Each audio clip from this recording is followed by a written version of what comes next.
News Go. Good afternoon, everyone. Welcome to ATI's Lunch Break. I'm your host, Sam Arce, also known as Broadway Sam, and welcome back for another wonderful interview with my special guest. I am so excited because today we have Keith Miller. Keith, Hey, Sam. Nice to meet you. Welcome back. Thank you. Yes. It's been a little bit since we last saw each other at the ATI Lab series that we have in the library after you had just done a 29-hour read. So I'm here to introduce Keith's play that you wrote. I did. An Evening with James Whitcomb Reilly, a name that's synonymous with Indiana. Very much so. So I go back to that day. That was when, I mean, time has passed so much. We November, did, December? yeah. And I remember sitting in the audience. I always sit in the front row. When I do this in New York for Broadway or wherever I do readings, I like to sit in the front row because I want to feel like I'm part of it. And I'm going to first talk about the two actors that were involved in it. So it was Paul Hansen, and he plays James Whitcomb Reilly. And he's an Indianapolis-based actor. He's a teacher, right, and an author. Also a teacher. Right. He's performed several shows. He's actually been with ATI. He was in Chicago, The Mystery of Edwin Drood, and My Fair Lady. He's performed in many other shows. He's teaches acting for dancers at Butler University and Raising the Curtain. So he's been out there. We're lucky to have him. You were definitely very blessed to have him. And then you have Nolan Doherty, and he plays Caleb Johnson. Correct. Which is a really pivotal part in this storytelling. That's how we flush the story out. Caleb is actually us. Right. If we could sit down with Reilly and have a conversation with him about his life, that's Caleb. Well, and I love the way you, when in writing, and I've got so many questions, but the way you introduce his character, because James, not being a native Hoosier, and but knowing these stories and the things that he tells, seeing it from Caleb's eyes, Caleb Johnson's eyes, that's why I was sitting in that front seat. I kind of felt like it was almost partly in that character. Right. You're in the dressing room with him. You're in the dressing room with him. And I've been in many a dressing room, and I'm currently in Lucky Stiff in the dressing room working with some incredible actors that have. But now you've got to go back to a time. So what year would this have been in? 1894. So imagine 1894 dressing room, not quite with the technology today where actors are on their phone. And constantly you've got technology, real lights. None of that. Probably have alcohol in. Oh, yes. Yeah, and that's a problem for Reilly, too, and we explore that in the play. And the reason we're having this play of February 19th, it's 132 years to the day. This is based on a dramatization of a real event. James Whitcomb Reilly and Mark Twain sold out Madison Square Garden 132 years ago. And when I started researching it, that's really the genesis of the play. I'm a Hoosier. I've grown up knowing Reilly. I didn't realize not only was he nationally known, but internationally known. Think about that, Madison Square Garden. Now, I go to Madison Square Garden. I've seen many of megastars. Coming from where I came from, Long Island, grew up in the same hometown as Billy Joel, saw Billy Joel at Madison Square Garden, and He's performed there more than any other more performer. than anyone. Yep. Okay, so now think about James Whitcomb Reilly, Indianapolis, known as an author, poet, storyteller of that time, selling out.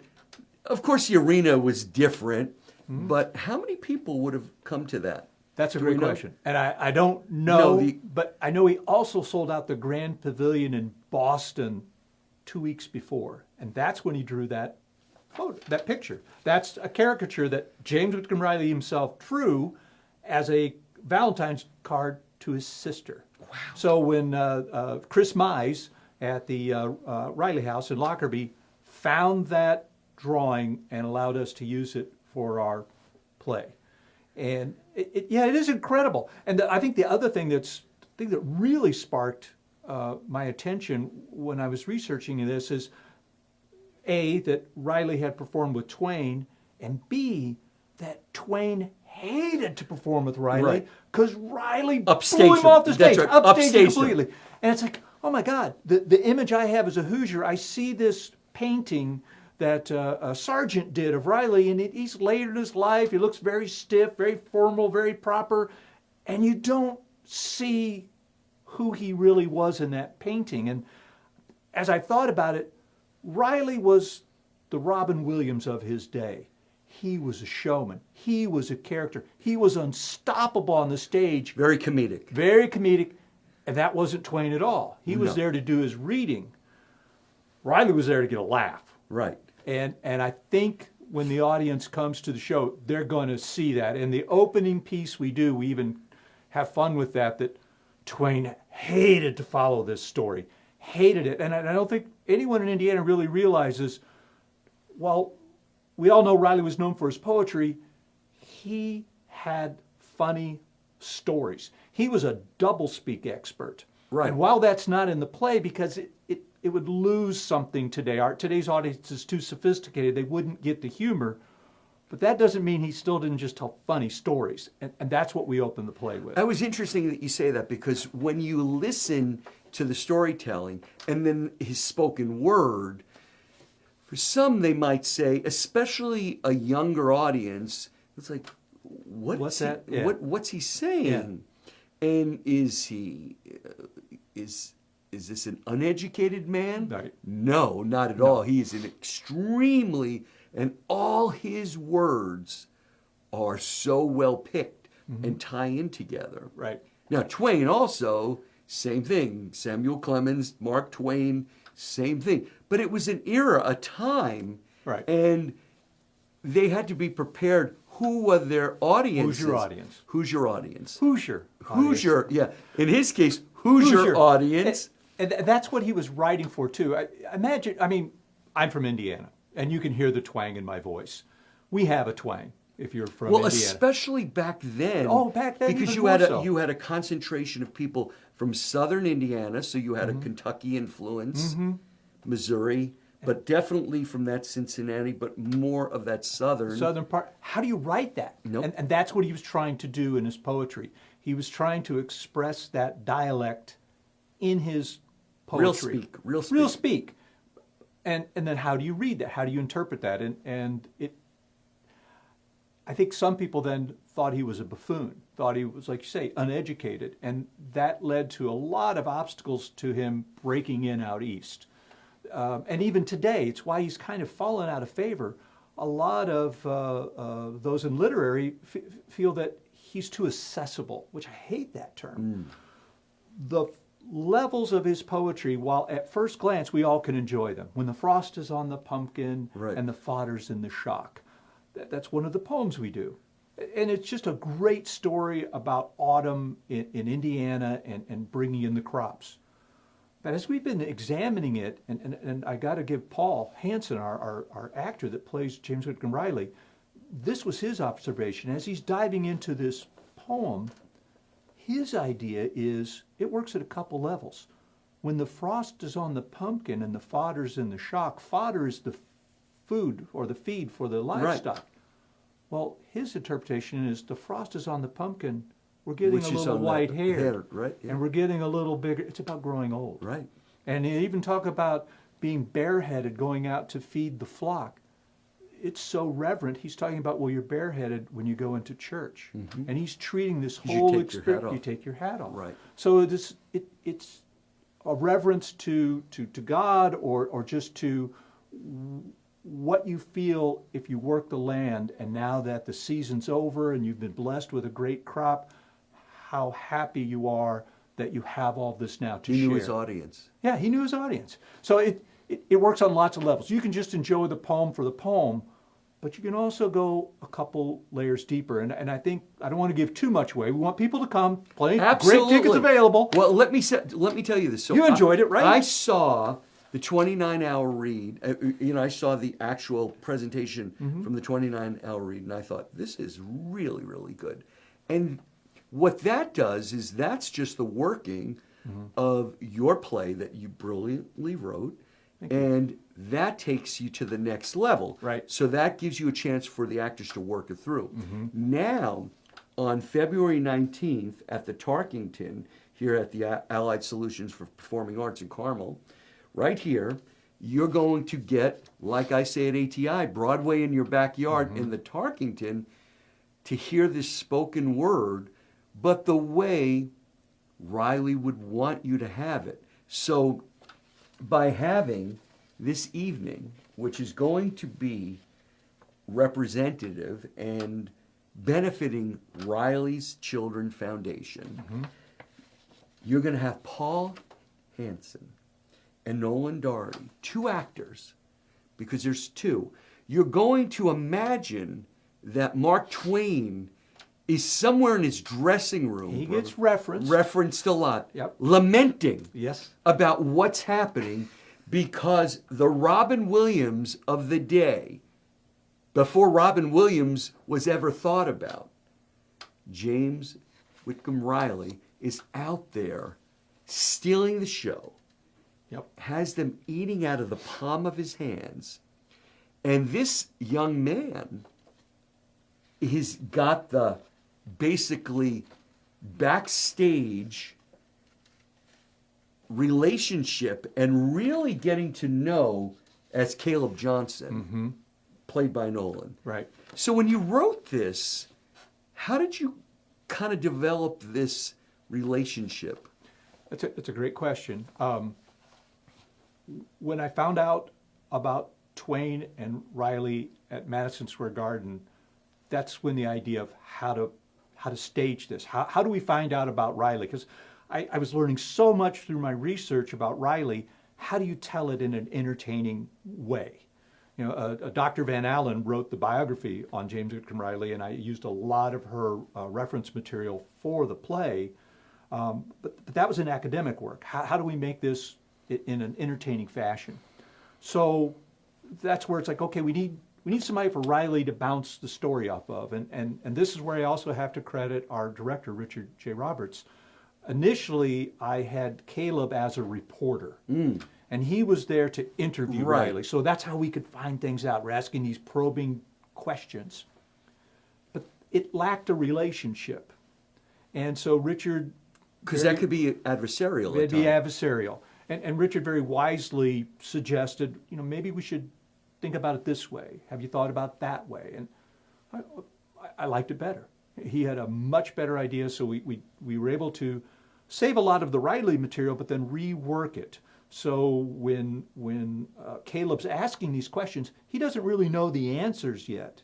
And he's been told some things about Reilly, and we find out about that in the play, but he's not really sure they're true or not. And we have a much younger man, and we find out in the play that Caleb wants to be a writer himself one day, so he's in awe of now Reilly, who's an international superstar of the time, that he gets to spend so much time with him, pick his brain, find out how things work in the writing world.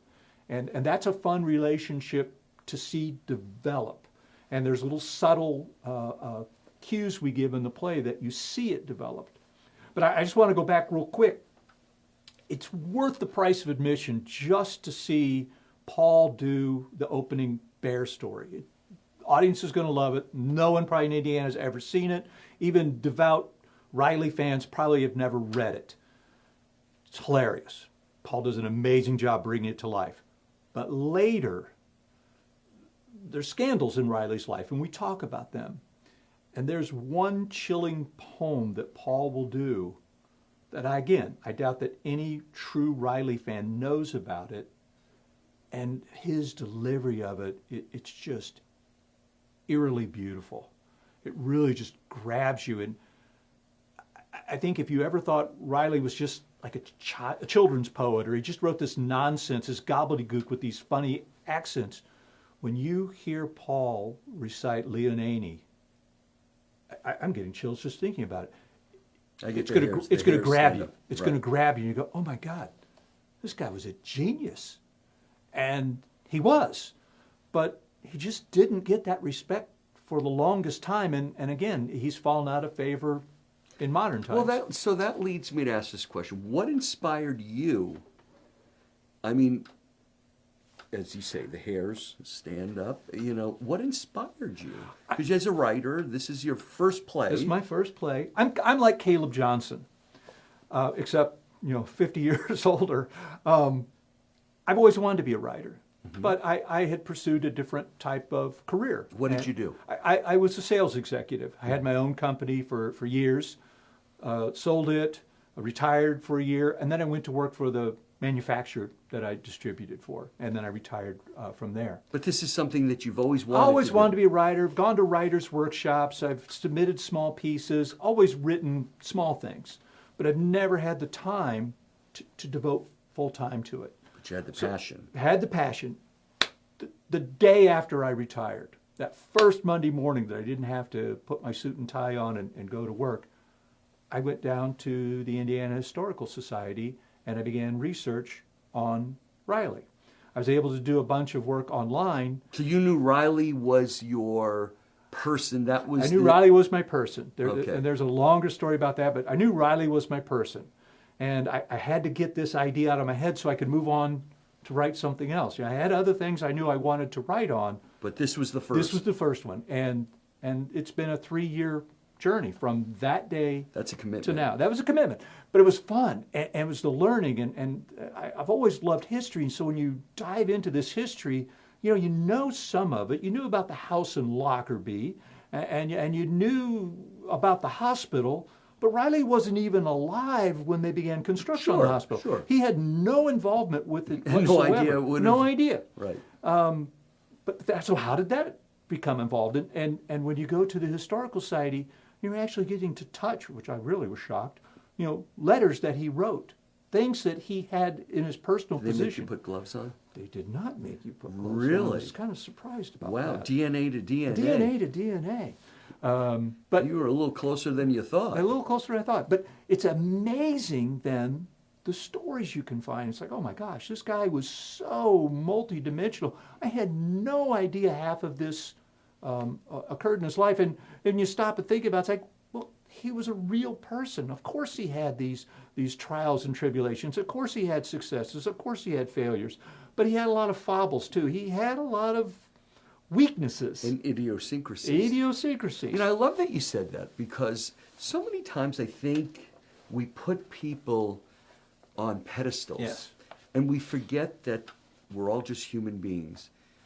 We live life, we make mistakes, we love, we laugh, we cry, we do things, and some of our biggest heroes, we can find disappointment or things that in their life, and as you're digging in history, here's someone that you revered, and I'm sure you found out things that surprised you, possibly disappointed, but it tells the story. And if you can't tell the story without sharing, or else you're just whitewashing. Exactly. But that's what makes it real, and That's it makes what makes it it real. human. And that's the connection. Yeah. And Sam, you pointed out best. Imagine back in because 1894, when this happened, he's already established. Right. So go before, right after the Civil War. We're talking a decade after the Civil War. Right. After Lincoln's been shot. After Lincoln's been shot, his father was injured in the war. They take in a orphaned girl named Allie, who Yes. contributes greatly to his success later. How in the world do you go from Greenfield, Indiana, to touring Europe? Right.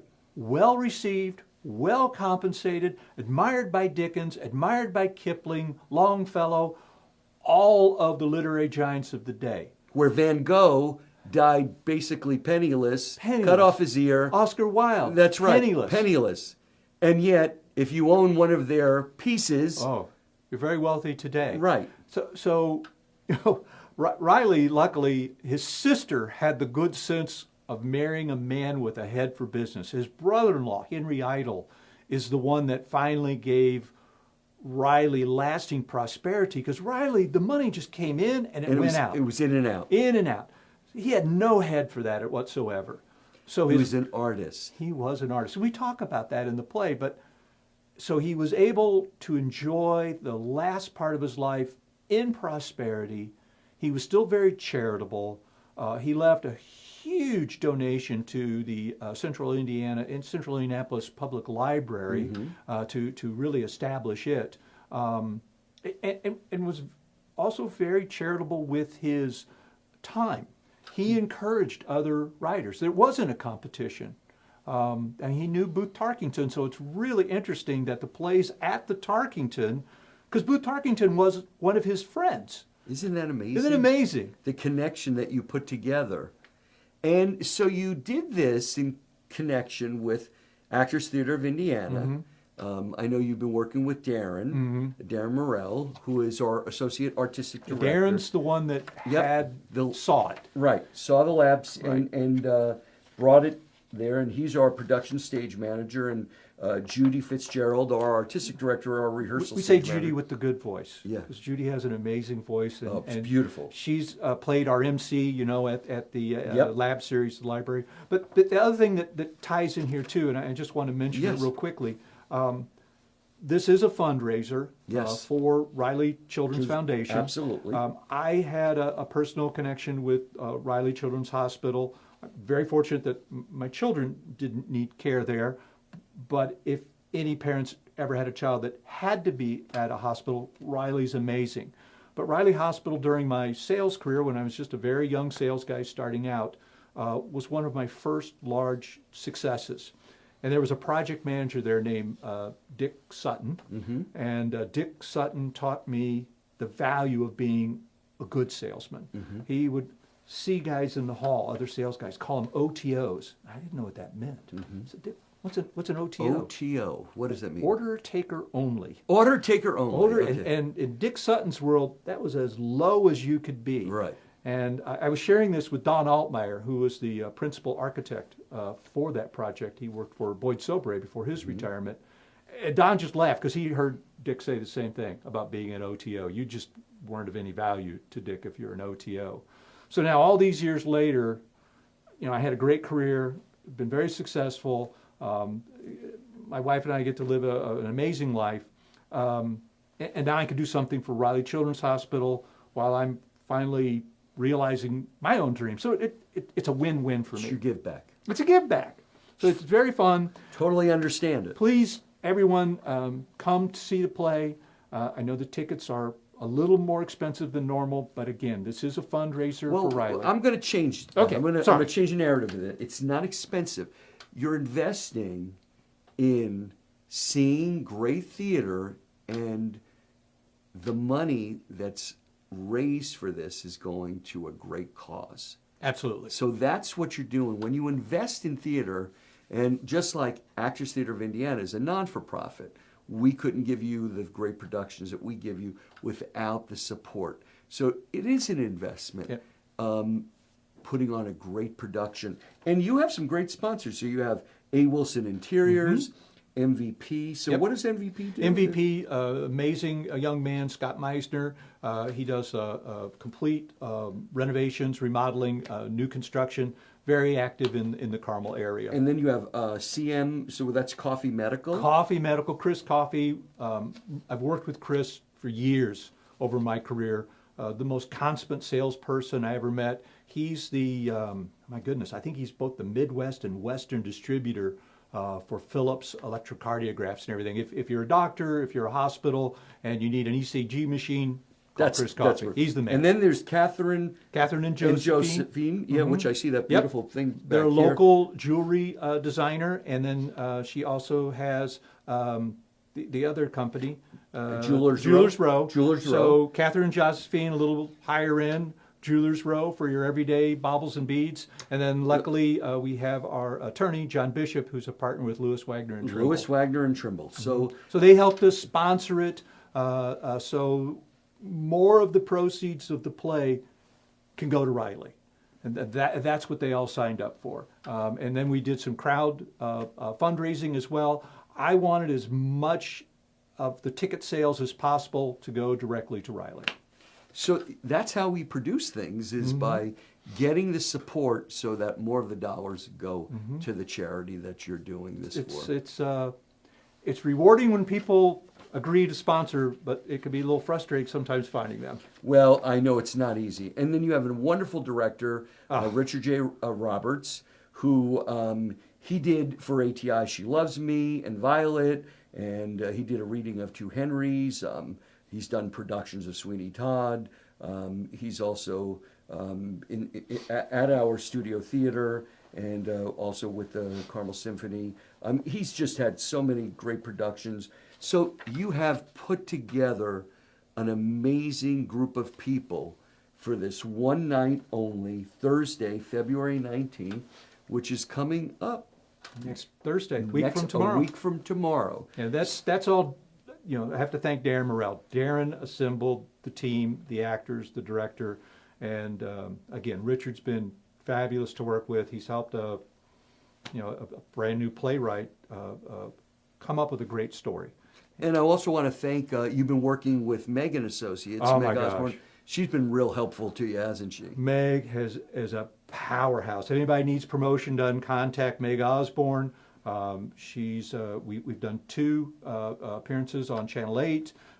We've had a front page on the Hamilton County Reporter. We've had 2 articles in the Current. We have 2 radio interviews coming up. She's been amazing. Well, it's all to help support Reilly Children's Foundation. So if you'd like to get tickets, we'll put that back up again. You can get tickets for February 19th, next Thursday, and you will have, again, another wonderful opportunity. May I say one thing, Sam, absolutely. about tickets? Yeah. I just want everyone out there to know, be careful when you Google. Yep, do not Google. It's okay to Google, but be careful, because the secondary ticket market is what's going to come up first. Yep. And even my children, when they Googled, they go, "Dad, these tickets, they're over $200." Like, you're on the wrong website. They're not. There's plenty of tickets still left under $100, but make sure it says Allied Center or the centerpresents.org, and you know you're on the right place. It's funny you say that. My own son had that with Lucky Stiff because he's used to those Broadway prices for the shows we do in New York, and he thought it was just the right price. And his friend asked him about Lucky Stiff, and they got that, and I said no. Yeah. Go to ATIstage.org. So it's very, very important you go to the right place. Yep. Well, this has been absolutely wonderful. A pleasure, Sam. Thank you. And I'm so excited for you, and I'm so excited that you're bringing your story and that you're living your dream. And it's like me. So we're in our final week before we end of our show, Lucky Stiff. And which I'm going to see. That's right. You're going to see it on Valentine's Day. Mm-hmm. We have our last 5 performances starting tonight at 7:30. Lucky Stiff is playing at the Studio Theater. You can get tickets at atistage.org, or you can call the phone number at 317-843-3800. And after every show, I do come out as the Stiff in costume. I have to say, like you, theater has been something that I was intimately involved with prior to my life in real estate and all the things that I've gotten to do. But that's why my give back has been ATI, and I had this amazing opportunity to be part of this incredible cast, and I'm humbled to be part of it, and that they allow me to play the dead guy and be part of this funny, hilarious show. The reviews are out. Everyone's liking it, and we're having a lot of fun. So if you'd like to see the show tonight, 7:30, Thursday, Friday, Saturday, which is Valentine's Day, you can take your honey, all at 7:30, and our final performance will be this Sunday at 2 p.m., which will end our run for Lucky Stiff. And again, we have the James Whitcomb Reilly performance next week on the 19th. And then we have coming up, Sunset Boulevard will be coming April 24th through May 10th. So I'll be talking about that in the next episodes of Lunch Break. And with that, this has been wonderful. Oh, this is great. Thank you, Sam. So, as we say in theater, next week, happy opening and break a leg in your performance. And I think it's going to be a wonderful opportunity. I'm sure. Thank you. This is its debut performance. This is That's the what you're debut going to performance. do. You're going to see the debut performance of this. A new original work? Original work by Yep. Keith. Thank you. So, Thanks, Keith, Sam. thank you. Appreciate it God very bless much. you. And thank you. Thank you, everyone, for coming. And thank you for supporting theater. You're in Carmel, Broadway in your backyard, ATI at the Studio Theater. You can see the James Whitcomb Reilly play here, An Evening with James Whitcomb Reilly at the Booth Tarkington, all at the same building. It's Broadway in your backyard. Go have dinner with your person, and remember Valentine's Day. It makes a great gift to go see Lucky Stiff or support this wonderful opportunity that Keith is providing for the Reilly Hospital. And with that, we will see you next week at Lunch Break. And I'm Sam Arcee, Broadway Sam, thanking Keith Miller. Thanks, Sam. And we'll see you next week. Have a wonderful weekend, and God bless you all. Have a happy Valentine's Day. And don't forget to call your mom. Wish her a happy Valentine's Day, too. Have a great week. Bye-bye.